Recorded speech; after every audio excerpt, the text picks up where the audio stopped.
ছাত্রদলের নেতা ভুইলা গেছে কার সামনে কথা কইতাছে। ভিডিওটা দেখুন, তাহলে বুঝতে পারবেন।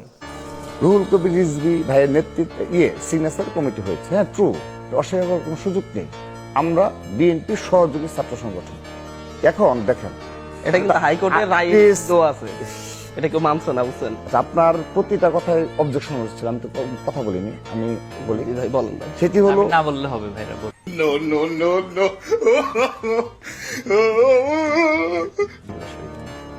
আমাদের যে ছাত্র সংগঠন হিসাবে যেভাবে আমাদের চলার কথা, বাংলাদেশের কোন একটা শিক্ষা প্রতিষ্ঠানে রুম দখলে কোনো অভিযোগ নাই, সিট দখলে কোনো অভিযোগ নাই, কোনো সন্ত্রাসী চাঁদাবাজির কোনো ক্যাম্পাসে অভিযোগ নাই। আমি তাদেরকে চ্যালেঞ্জ ছেড়ে দিলাম, যদি বলে আমি শেরে বাংলা কৃষি বিশ্ববিদ্যালয় থেকে গতকালকে অভিযোগ জানানো হয়েছে যে হলের রুমে ডেকে হল মানে একজনকে সিট ছেড়ে দিতে বলা হয়েছে। আমি ফাইসা গেছি, আমি ফাইসা গেছি, আমি ফাইসা গেছি মাইন কারচি পা। আমি মিডিয়ার সামনে প্রকাশ্যে বলতেছি, প্রকাশ গতকালকে অভিযোগ আমি চাই, এবং হচ্ছে আমরা মানে হচ্ছে আমাদের একটা দেখেছি আমি ডকুমেন্টেশন, গত 1.5 মাসে 177টা জায়গায় ছাত্র দলের ভিতরে 77টা বিষয়, মানে যে প্রশ্নটা করলো আমি কি সেগুলো আনসার দিতে পারি? যদি অনুমতি দেন তাহলে দেবো, আর যদি বলতে থাকেন বলেন। আপনি অনুমতি দেন তাহলে বলবো, অনুমতি নিয়ে আমি বলি, লেট মি ফিনিশ। শেরে বাংলা, আমি আপনার এই টকশোর মাধ্যমে চ্যালেঞ্জ করে বলছি, আমি ইতিমধ্যে তিনি বলেছেন, আমি তাকেও বলেছি যে আমি দেবো, সেও যেন দেয়। আমি আজকে এই টকশোর মাধ্যমে চ্যালেঞ্জ ছুড়ে দিলাম তাদেরকে,